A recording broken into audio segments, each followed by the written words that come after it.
इस वक्त की बड़ी खबर कोटा से बंद हुई कोटा थर्मल की एक और यूनिट लीकेज की समस्या के चलते पहले से बंद पड़ी है थर्मल की 3 यूनिट्स।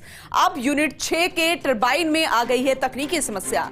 7 में से केवल 5 यूनिट अब करीब 800 मेगावाट बिजली का उत्पादन कर रही है, जबकि कोटा थर्मल की कुल क्षमता है 1210 मेगावाट तक बिजली उत्पादन की। अब जरा सोचिए, कोटा थर्मल की कुल क्षमता 1210 मेगावाट तक बिजली उत्पादन करने की, और तकनीकी समस्या में से 7 में से केवल 5 यूनिट अभी काम कर रही हैं। 3 यूनिट पहले से ही बंद थी और अब जो जानकारी है कि 1 यूनिट और बंद हो गई है।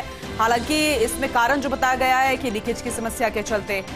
दूसरी तरफ 800 मेगावाट बिजली का उत्पादन हो रहा है और दूसरी तरफ समस्या बरकरार है, मावट, जिस वजह से किसानों के चेहरे खिले हुए हैं।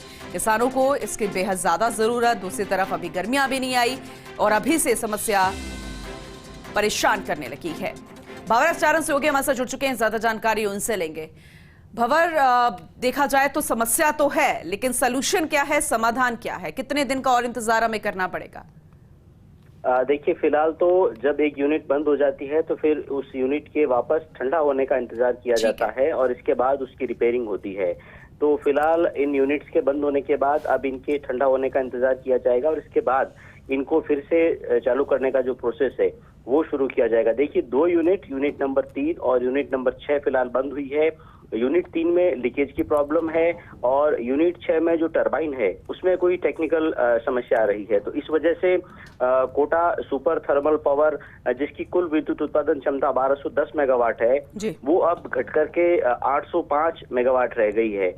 195 मेगावाट की छठी यूनिट की क्षमता है और तीसरी यूनिट की क्षमता 210 मेगावाट की है। तो आप देखिए, करीब करीब जो 400 यूनिट का उत्पादन का जो आंकड़ा है वो यहाँ पर सीधे सीधे सफर कर रहा है।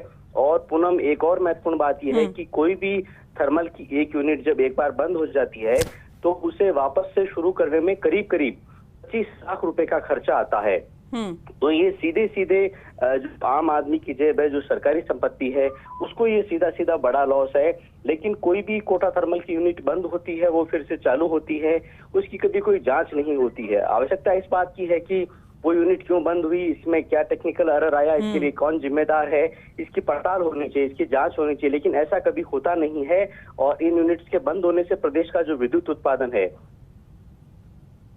जगह है, लेकिन इसके साथ ही साथ एक बड़ा खर्चा भी इनको फिर से चालू करने में आता है, वो नुकसान भी अपनी जगह। तो फिलहाल कोटा थर्मल की 2 यूनिट आपने 2 महत्वपूर्ण बातें बोली है। एक ये आपने बता दिया सलूशन कि ठंडा अभी किया जाएगा मशीन को और उसके बाद इंतजार किया जाएगा उसके फिर से स्टार्ट होने का, इसमें कितना वक्त लगेगा। दूसरा सबसे महत्वपूर्ण कि कोई मॉनिटरिंग नहीं होती है, क्या बंद हो रहा है, क्या चालू हो रहा है, कितना वक्त लग रहा है, कितना पैसा या कितना नुकसान। अब इस और ध्यान लाने के लिए क्या कुछ करने की जरूरत है भंवर?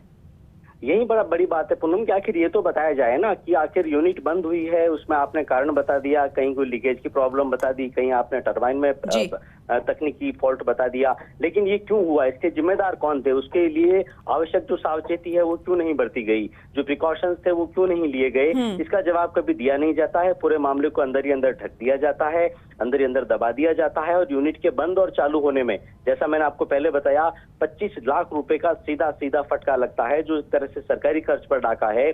और इसके अलावा जो बिजली का जो प्रोडक्शन है वो प्रभावित होता है, वो अपनी जगह है। तो बड़ा सवाल यही है कि थर्मल की 2 यूनिट्स बंद है, उनको चालू होने में अभी समय लगेगा और इसकी विद्युत उत्पादन प्रभावित होने के साथ ही साथ जो खर्चा है इसका जिम्मेवार कौन होगा। थर्मल चीफ इंजीनियर को इस बात का जवाब देना चाहिए। बिल्कुल भंवर, बहुत शुक्रिया विस्तार से जानकारी के लिए।